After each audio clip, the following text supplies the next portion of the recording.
도색을 한번 해볼 건데요. 갑자기 왜 도색이냐? 원래 여기 상판에 홀부터 뚫기로 하지 않았느냐?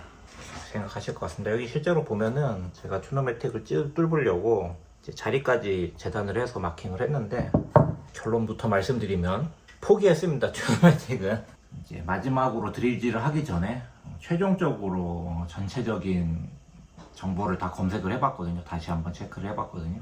그런데 뭐 요 위치를 떠나서 위치가 조금이라도 잘못되면은 브릿지가 못 올라갈 수 있는 리스크, 그거를 떠나서 제가 생각하지 못한 부분이 있었습니다. 바로 이 지판 곡률입니다.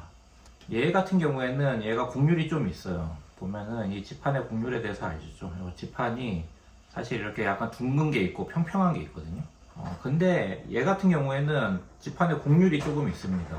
그런데 요 튜너매틱 브릿지는 상판이 거의 평평해요. 그리고 실제로 레스폴 기타 같은 경우는 이 곡률이 훨씬 더 적죠. 훨씬 더 이렇게 평평하게 생겼죠. 그래서 이 곡률이 있는 넥에 이 평평한 튜너매틱이 올라갔을 때 줄 높이를 맞추기가 힘듭니다. 일반적인 브릿지는 새들에서 줄마다 혹은 두 줄마다 이 줄 높이를 수정할 수 있게 돼 있죠. 어느 정도. 근데 튜너매틱 브릿지는 줄의 이제 피치는 앞뒤로 이동할 수 있지만은 높이를 조절할 수가 없습니다. 구조상. 거기에 대한 문제가 레딧에 올라와 있는 글을 뒤늦게 봤어요. 그래서 읽어보고 그걸 수정하는 방법을 봤는데 일단 포기. 깔끔하게 포기했습니다. 왜냐면은 제가 튜너매틱을 처음부터 염두에 둔 이유가 뭐냐면은 뒤에 빅스비 트레몰로를 붙일 생각이었어요. 그래서 험험에 뒤에 빅스비 트레몰로 암을 올렸을 때 튜너매틱 브릿지가 그냥 디자인적으로 제일 잘 어울릴 것 같아서가 사실 고집을 좀 부려본 가장 큰 원인입니다. 제가 이 기타를 커스텀하면서 만들 때 뭐 최고의 소리, 뭐 최고의 연주감 이런 거 관심이 없죠. 애당초부터 커스텀 기타를 해보고 싶었던 이유 자체가 그냥 디자인적인 부분을 제 마음대로 해보고 싶어서가 거의 대부분의 이유이기 때문에 고집을 좀 부려본 건데, 결국은 좀 물리적인 한계, 아무리 그래도 연주가 좀 이상하고 기타가 그러면 좀 그렇잖아요. 그 기타를 어쨌든 만들고 나서 소리가 잘 나면은 연주도 하고 연습도 하고 할 생각인데, 이렇게 연주 자체에 좀 치명적인 문제가 있으면은 좀 어렵겠다 라고 판단해서 그냥 깔끔하게 포기했습니다. 그래서 그냥 하드테일을 붙이기로 했고요. 사이즈를 여기다가 이제 타공을 두 개 해놨는데, 타공은 아니죠. 자리만 이렇게 마킹을 해놨는데, 뭐 하드테일 브릿지 사이즈를 고려했을 때 아마 이 부분을 이렇게 덮어서 이렇게 붙일 수 있을 것 같아서 그냥 깔끔하게 포기했습니다. 깔끔스 포기스. 자, 여기에 이제 제가 테스트목 짜투리 나무에다가 바디 색깔을 어떻게 올릴지 좀 테스트 도색을 좀 해본 거거든요. 좀 다양하게 해봤어요.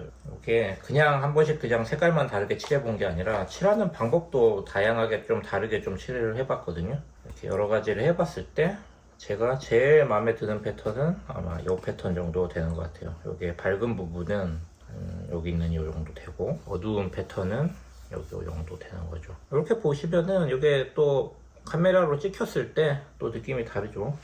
정확하게 색감이나 이런 게 표현이 안 되니까. 그런데 또 마감이 됐을 때랑 안 됐을 때랑 또 차이가 있습니다. 얘는 그냥 색깔만 칠하고 지금 피니쉬를 안 했잖아요. 사실 피니쉬를 하면은 이 채도나 이 컨트라스트가 훨씬 더 극적으로 올라오거든요.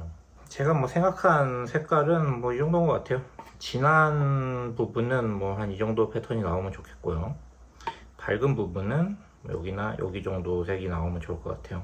그래서 이 부분은 어떻게 칠한 거냐면은 굉장히 연하게 여러 번 바른 거예요. 처음부터 파란색을 바르지 않고 여기는 엄청 물을 많이 타서 바르고 말리고 바르고 말리고 바르고 말리고를 엄청 반복을 한 겁니다. 여기는 약간 파란색을 그냥 칠하되 위에다가 요 밝게 보였으면 하는 부분만 노란색을 조금 더 올린 거예요. 근데 실제로 기타 도색에는 노란색은 안 쓸 생각입니다. 왜냐면은 기타 자체에 요 나무가 약간 노란기를 띠고 있기도 하고요. 그래서 파란색이 들어갔을 때 살짝 노란기가 돕니다. 그 자체만으로도. 그래서 일단 파란색만 얇게 올린 다음에 색감을 좀 볼 생각이고요. 요 진한 부분은 요 자연스럽게 지금 진한 색을 먹여놨죠. 진해지기를 원하는 부분은. 그래서 파란색만 올려도 자연스럽게 이 진한 부분은 요거보다 더 진하게 표현될 거라고 생각합니다. 여기는 제가 이렇게 사전 작업을 안 하고 그냥 한 건데, 그냥 요 무늬 부분에 파란색을 그냥 많이 흡수해서 이렇게 된 거거든요. 이렇게 해놨기 때문에 아마 요 진한 부분이 훨씬 더 그냥 극적으로 드러날 거라고는 기대감이 좀 있고요. 센터 부분이 아무래도 좀 밝았으면 좋겠기 때문에 파란색을 전체적으로 칠하지 않고 가장자리 위주로 이렇게 칠한 다음에 물을 좀 더 타서 뭐 가장 안쪽 부분은 연하게 한번 칠해 보겠습니다. 그 다음에 뭐 부족하면은 말린 다음에 살짝씩 조금씩 더 덮어주셔도 되니까요. 따로 이제 어두운 색을 섞지는 않을 거고요. 혹시 몰라서 이거 도료도 4가지 색상을 샀는데, 일단은 여기 자단색을 썼죠. 그 다음에 바디에는 이 색만 쓸 것 같습니다. 딥스카이 블루라는 색인데요. 이 색을 낼 때 썼던 색깔입니다. 얘는 요 파란색인데 좀 제 생각보다 너무 진한 것 같고요. 스테인은 이게 안료가 안 쓰고 있으면은 바닥 쪽으로 침전되거든요, 많이. 그래서 쓰기를 원할 때 엄청 잘 흔들어 줘야 됩니다. 이걸 좀 심하다 싶을 정도로 흔들어 주라고 하더라고요. 처음에는 한번 표면을 살짝 물로 닦아 줄 거예요. 그냥 물로. 그러면 얘가 스테인을 너무 급하게 한 번에 빨아들이지 않고 미리 좀 물이 들어가 있으면은 살짝 속도 조절이 됩니다. 이 색깔을 칠하는 것도 제가 붓으로도 해보고 스펀지로도 해보고 천으로도 해봤는데 이것저것 해보니까 최종적으로는 천으로 하는 게 이 가장자리부터 한번 들어가 보겠습니다. 저도 좀 떨리네요. 이게 사실 제일 메인으로 하고 싶었던 작업인데 망칠 수도 있기 때문에 일단 가장자리 위주로 진한 색을 올려볼 생각입니다. 진하다고 해도 제가 이 파란색을 뭐랄까 좀 밝은 파란색을 메인 컬러로 정했기 때문에 진하다고 해봐야 그렇게까지 진하진 않습니다. 그 다음에 안쪽은 뭐 단순합니다. 어떻게 더 연하게 하냐, 물을 더 많이 타면 되죠. 딱 이 정도로만 할 겁니다. 굉장히 저는 연하고 밝은 파란색을 좀 원하거든요.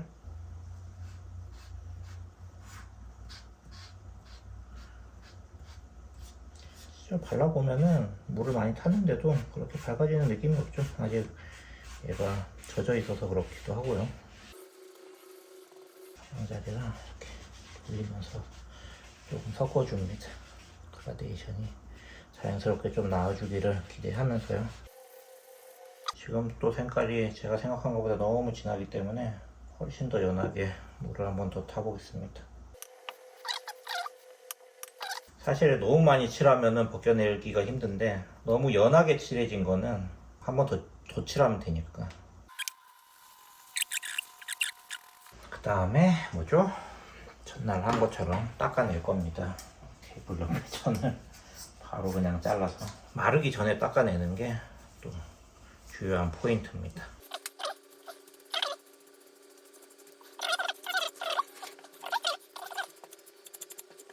인터넷에서 보니 이때 좀 닦을 때 좀 힘을 줘서 빡빡 닦는 것도 좋다고 하더라고요.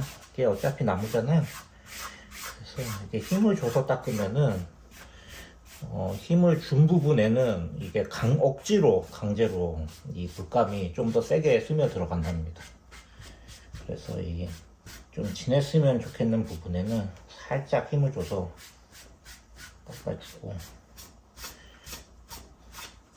그리고 제가 해보니까 이 밝았으면 좋겠는 부분도 좀 오히려 그런 부분에도 오히려 이렇게 힘을 주면은 좀 더 닦여서 하얗게 올라오더라고요. 그래서 약간의 힘 조절을 통해서 그런 표현도 가능하고요.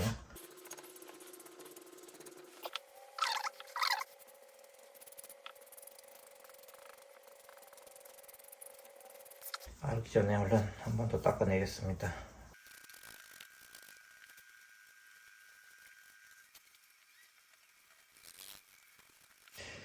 아, 1차 도색 치고는 너무 진하게 된 거 아닐까. 제가 생각했던 거에 비해서 좀 진하다는 생각이 들 수도 있죠.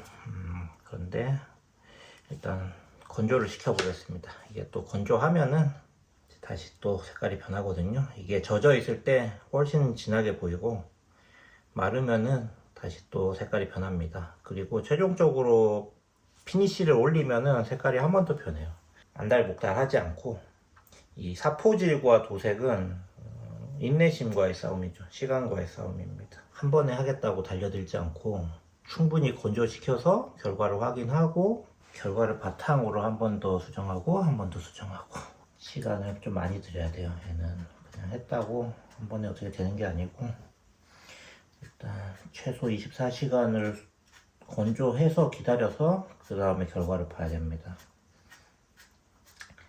그 다음에 또 다시 좀 수정을 하더라도 또 거기서 또 24시간을 기다려서 또 수정을 해야 되고요. 또 최종적인 색감은 이게 피니쉬까지 올라가야 확인이 됩니다. 무조건 24시간을 기다려 볼 예정입니다. 이게 하얀색을 좀 더 나오게 빡빡 닦아 볼게요.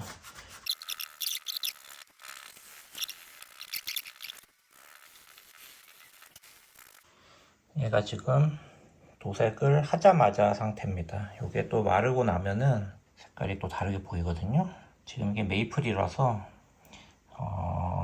굉장히 표면이 입체감 있게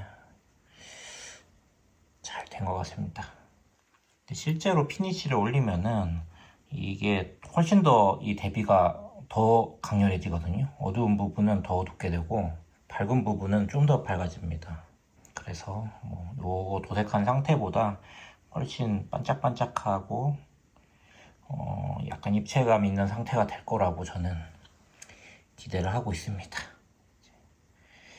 건조한 다음에 다시 보시죠.